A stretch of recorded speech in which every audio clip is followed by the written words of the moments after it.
Tes, tes.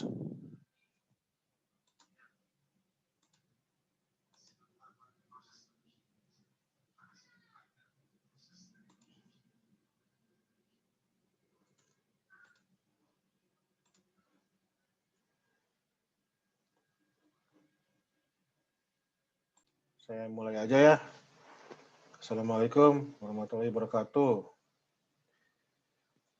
Saya share screen dulu.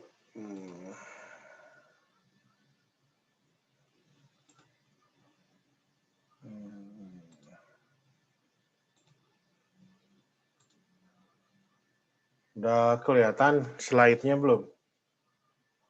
Kelihatan, Pak. Oh, kelihatan ya. Oke, jadi kuliah hari ini tuh teori saja, interpretasi citra. Sebenarnya kan ini source-nya dikasihnya di awal. Sebelum kalian ngolah-ngolah citra itu, seharusnya ini tuh dikasihnya duluan, baru ngolahnya. Cuman ini karena saya pengennya itu waktu tatap muka kita praktikum, waktu virtual saya kasih teori. Jadi mohon maaf nih agak sedikit berantakan gitu ya. Tapi ini ceritanya teorinya gitu. Teorinya interpretasi citra. Jadi kalau kasih citra bisa tahu nih fitur-fitur apa aja. Oh, ini bangunan tinggi, ini sawah, ini perkebunan, ini misalkan lapangan olahraga dan sebagainya gitu. Ini teorinya gitu ya. Nah ini outline-nya, nanti interpretasi citra itu apa? Ada dua cara untuk interpretasi, ada manual, ada digital. Tahapannya itu ada 4, deteksi, identifikasi, analisis, dan deduksi.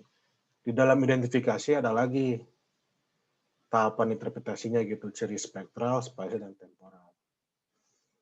Nah ini saya bikin slide-nya agak-agak seperti buku gitu, jadi kalau misalkan mau dibaca lagi bisa, cuma nanti saya nggak akan saya baca semua, jadi saya akan loncat-loncat gitu ya. Jadi interpretasi citra itu intinya merupakan kegiatan mengkaji citra atau foto udara dengan maksud untuk mengidentifikasi objek dan menilai arti pentingnya objek tersebut. Ada dua cara, tadi interpretasi ada manual, ada digital. Nah kalau manual itu, jadi kita diberikan citra, nah kita harus bisa mengenali 9 unsur interpretasi, yaitu bentuk, ukuran, pola, bayangan, warnanya, warna, teksturnya, situs, asosiasi, dan konvergensi bukti. Nah, itu bisa dibaca sendiri. Jadi kalau digital itu seperti yang kita lakukan kemarin, klasifikasi citra itu sebenarnya interpretasi citra secara digital gitu. Karena kita mengelompokkan pola spektralnya kan. Oke, saya cepat aja nanti bisa baca sendiri ya. Nah, dalam interpretasi citra tadi kan sudah ada apa namanya? 4 tahapan kegiatan, deteksi, identifikasi, analisis, dan reduksi. Jadi deteksi itu kegiatan pengamatan awal dari objek yang hendak dilakukan interpretasi citra. Jadi ada objek yang tampak dan tidak tampak. Tampak itu seperti lahan, pemukiman, lereng, topografi itu ya sama. Nah, yang tidak tampak itu misalnya lempeng tektonik atau lempeng vulkanik. Kita kan tidak tahu kan pergerakan lempeng itu kan ada di bawah kulit permukaan bumi gitu. Itu maksudnya tidak tampak. Gitu. Tapi itu bisa dideteksi dari interpretasi citra dengan pengolahan tertentu gitu ya. Nah, ada juga identifikasi, itu menggali objek yang diamati melalui pengambilan gambar citra foto atau citra non-foto. Citra foto itu foto udara, citra non-foto itu citra satelit, yang biasa kita olah itu Aster, atau apa, Landsat, atau Sentinel gitu ya. Oke, nanti bisa baca sendiri.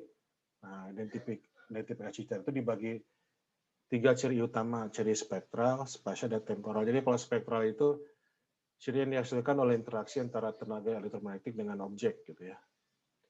Jadi dinyatakan dengan rona warna atau tone, tingkat kegelapan, tingkat kecerahan citra.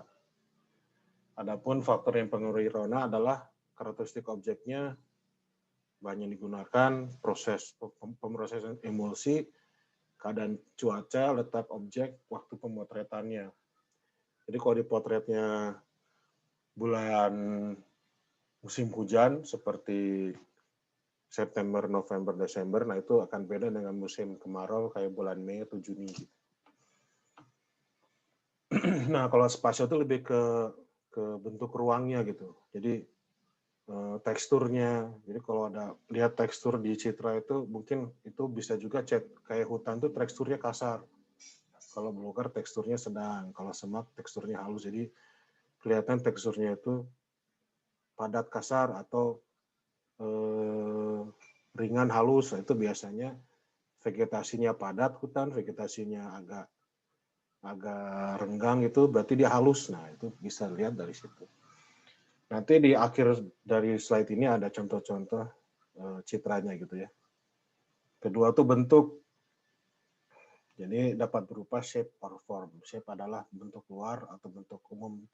Sedangkan form merupakan susunan atau struktur yang berbentuk lebih rinci. Nah, contohnya kayak gedung sekolah kan biasanya bentuknya memanjang, I, atau L, atau U. Nah, itu kalau menemukan gedung seperti itu, berarti kemungkinan itu gedung sekolah atau gedung perkantoran. Atau misalnya kita nemu di Citra ada seperti bintang-bintang pohon, kemungkinan itu mungkin pohon palma atau kelapa sawit atau yang lain-lainnya. Nah, ada gunung api biasanya bentuknya kerucut, tidak ada vegetasi biasanya kan ya, dan lain sebagainya bisa dibaca. Terus ukurannya juga jarak, luas, tinggi, volumenya gitu ya. Nah, misalnya kalau ukuran rumah sering mencirikan apakah rumah itu rumah mukim, kantor, atau industri. Rumah mukim umumnya lebih kecil dibandingin rumah kantor atau industri. Biasanya kalau rumahnya kecil-kecil, berarti itu daerah pemukiman. Tapi kalau udah kayak di Jalan Asia Afrika itu kok berarti kantornya kan gede-gede itu, gedungnya gede-gede, kemungkinan itu perkantoran gitu. Jadi kita bisa lihat dari ukurannya gitu. Sama juga dengan lapangan olahraga. Kalau lapangan olahraga kan biasanya ukurannya besar ya, 80 kali 100 meter, berarti lapangan sepak bola gitu. 15 meter ke 30 meter lapangan tenis. Itu kita bisa lihat dari Citra, karena Citra kan bergeoferensi, dia mempunyai skala gitu. Bisa juga dari polanya atau susunan keruangan merupakan ciri yang menandai banyaknya objek bentukan manusia atau beberapa objek ilmiah. Kayak aliran sungai, itu kan biasanya dibentuk oleh struktur geologi atau jenis batuannya. Pemukiman transmigrasi, ini yang kedua, contoh kedua, itu biasanya polanya teratur, ukuran rumahnya yang seragam, homogen biasanya ya. Nah, oh, ini berarti pemukiman transmigrasi karena ukuran rumahnya sama dan rapih gitu bikinnya. Contoh berikutnya bisa baca sendiri. Bisa juga situs ya, letak suatu objek terhadap objek lain sekitarnya. Bukan mencirikan ciri objek secara langsung, melainkan dalam kaitannya dengan, ini ada Rian masuk, kaitannya dengan lingkungan sekitarnya. Nah, pemukiman umumnya memanjang di pinggir beting pantai. Jadi kalau misalnya Anda lihat daerah pantai, itu biasanya mengikuti bentukan garis pantainya. Atau kalau misalnya persawahan, biasanya itu di daerah rendah, jadi nggak mungkin ada persawahan di gunung ya. Nah, berarti interpretasi citranya harus, logikanya harus dapat gitu. Oh, persawahan, nanti dia di daratan rendah. Kalau perkebunan, berarti kayak kopi, mungkin dia di lereng yang agak terjal ya, karena kan untuk biar air itu turun kena kebun kopinya gitu. Nah, bisa juga bayangan. Kalau bayangan biasanya objek yang bentuknya tinggi kayak kilang minyak, itu kalau kilang minyak tinggi, biasanya ada bayangannya kelihatan, atau cerobong asap, bak air yang tinggi, tembok stadion juga bisa. Ini kadang, oh kita ada bangunan, ada bayangannya, berarti bangunan ini tinggi. Gitu. Asosiasi, nah itu terkaitan antara objek yang satu dengan yang lainnya. Jadi misalkan ada suatu objek, itu kalau dia dekat dengan objek yang lain, berarti itu ada maksudnya. Nah, misalnya kayak lapangan sepak bola nih. Tapi kita ragu, lapangan sepak bola atau bukan. Cek dulu, oh ada gawangnya. Berarti benar, kalau ada gawangnya di ujung atas, ujung bawah, berarti dia memang lapangan sepak bola, karena sudah ada lapangan, sudah ada gawang gitu kan. Atau stasiun kereta api, biasanya itu kalau stasiun kereta api kan banyak jalur kereta apinya. Kalau banyak jalur kereta apinya, lalu ada seperti bangunan, oh berarti bangunan ini adalah stasiun kereta api. Gitu. Atau bisa juga gedung sekolah yang tadi, yang bentuknya I atau L atau U, biasanya gedung sekolah punya lapangan olahraga. Oh, nggak mungkin dong kalau ada gedung lapangan olahraga disebut perkantoran, nggak mungkin kan, kemungkinan itu gedung sekolah.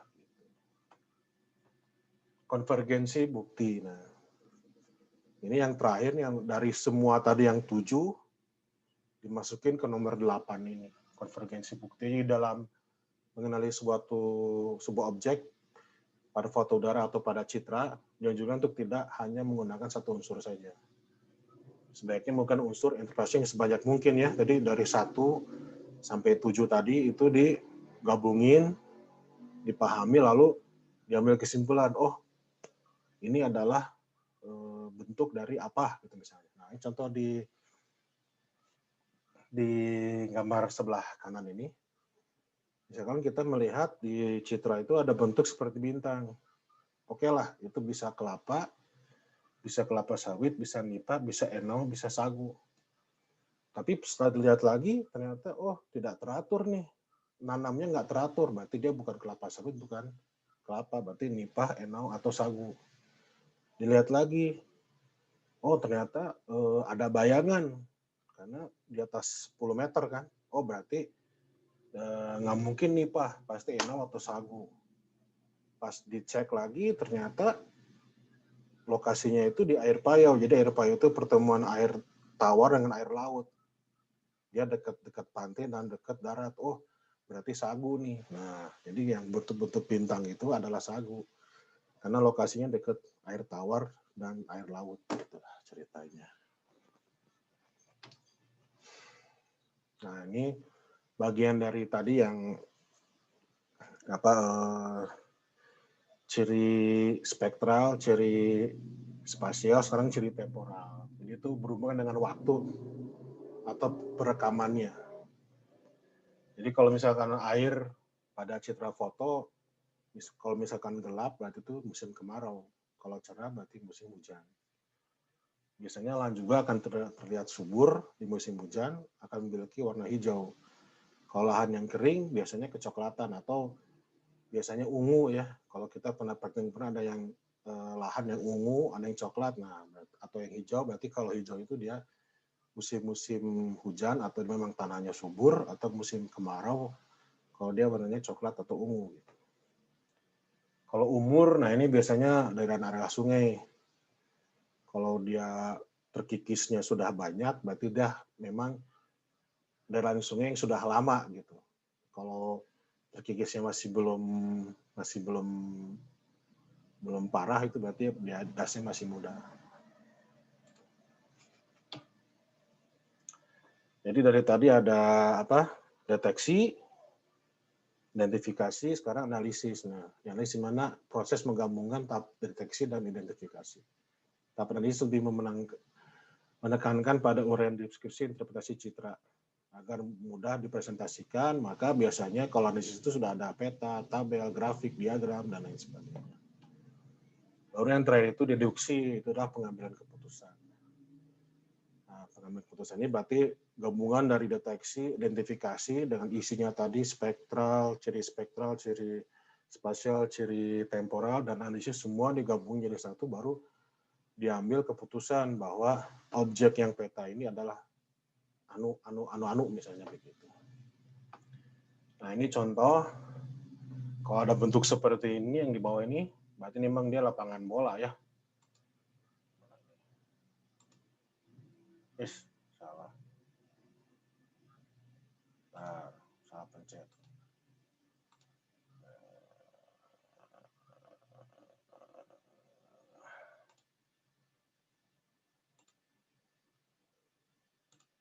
Nah ini ya, kalau ada bentuk seperti ini berarti dia memang area olahraga ya. Di tengahnya ada lapangan bola, ini trek buat lari. Contohnya seperti ini misalnya. Nah ini juga sama, kalau ada fitur seperti ini, fitur bulat apa nih, pasti entah stadion atau apa gitu ya. Nah kalau yang ini kemungkinan entah perkantoran atau gedung dinas olahraganya itu bisa dari situ. Nah ini juga sama, kalau ini mungkin cuma lapangan bola aja, kalau yang tadi lapangan bola dengan trek lari. Nah ini masuk dengan bayangan tadi ya, ini kilang minyak, ini ada bayangannya di belakang kan, oh berarti ini si objek ini tuh tinggi nih. Kemungkinan kalau nggak bak air ya kilang minyak. Tapi kalau dari posisinya dekat sungai, kemungkinan ini adalah kilang minyak. Gitu. Nah ini juga tadi masalah tekstur ya. Ini tekstur hutan, ini kelihatan sangat padat, ini kemungkinan adalah hutan. Selanjutnya, ini juga sama, ini adalah hutan. Dan ini karena ada pola yang sama, ini kemungkinan perkebunan apa gitu, tapi karena polanya sama, ini pasti perkebunan gitu ya, yang daerah sini. Nah, kalau ini sudah kelihatan sekali ini masjid ya. Karena rumah yang lain itu tegak lurus jalan, dia sendirian, belok sendiri ke arah kiblat, ke arah gitu ya, arah kiblat sholat. Makanya bangunannya seperti ini. Dipastikan ini adalah. Nah ini yang cerita sungai tadi. Kalau musim hujan ini kelihatan sungainya biru. Kalau musim kemarau, nah kelihatannya seperti ini. Warna sungainya lainnya gabungan dari dua citra. Kalau ini kita melihat di sini banyak lahan-lahan tanah kosong, warnanya coklat. Ya, sudah segitu saja. Sebelum saya akhiri kuliah virtual ini, ada yang perlu saya sampaikan tentang tata cara LMS-nya ya. Saya share screen lagi. Jadi kalau nanti buka LMS,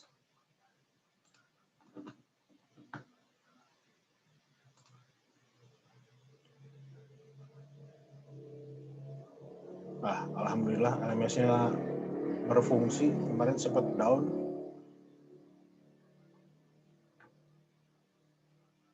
Oke, kita lihat di bawah sini ya. Jadi tadi di grup saya udah kasih tahu kalau ada slide yang tadi bisa dibaca lagi. Ada video pembelajaran, ini dari YouTube saya download. Ada juga diskusi materi. Ini juga kalau misalnya mau bertanya di sini atau bertanya sekarang juga boleh. Atau misalkan kalau tidak bisa bersuara, mau diketik aja di sini boleh. Lalu terakhir ada kuis 10 soal, satu soal skornya 10. Nah, ini saya aktifkan saja ya. Sekarang sudah aktif, jadi bisa dibaca. Dan ini juga mengerjakannya juga harus sekuensial ya. Jadi nggak boleh langsung loncat ngerjain kuis gitu. Jadi slide-nya harus dibaca, dipahami, ada video harus dilihat, diskusi harus diisi. Kalau misalkan tidak ada pertanyaan, ya tinggal ketik aja, Pak, saya tidak ada pertanyaan, udah langsung bisa ngisi kuis. Dan kuis ini bisa dikerjakan mulai jam 6 ya. Nah ini, mulai jam 6 sampai setengah 8. Jadi maksudnya jangan terburu-buru lah. Mungkin kalau mau sholat maghrib dulu, sholat, baru nanti ngerjain gitu ya. Oke. Sekarang sekian gitu. Kalau ada pertanyaan atau gimana? Tidak ada pertanyaan? Itu tadi pilihan ganda semua, Pak. Pilihan ganda semua. Saya nggak ada kayak kemarin yang ada jawaban lebih dari satu. Nggak, semuanya jawabannya hanya multiple choice. Jadi nggak ada multiple answer, nggak ada multiple choice. Dan tidak diberi kesempatan kedua ya. Jadi kalau udah jawab salah, ya udah salah. Karena ini saya bikin semudah mungkin karena untuk menaikkan nilai UTS atau nilai UAS-nya nanti gitu. Ya, jadi gitu aja. Kita selesai. Ada pertanyaan lagi? Siapa udah, Pak? Udah ya? Oke.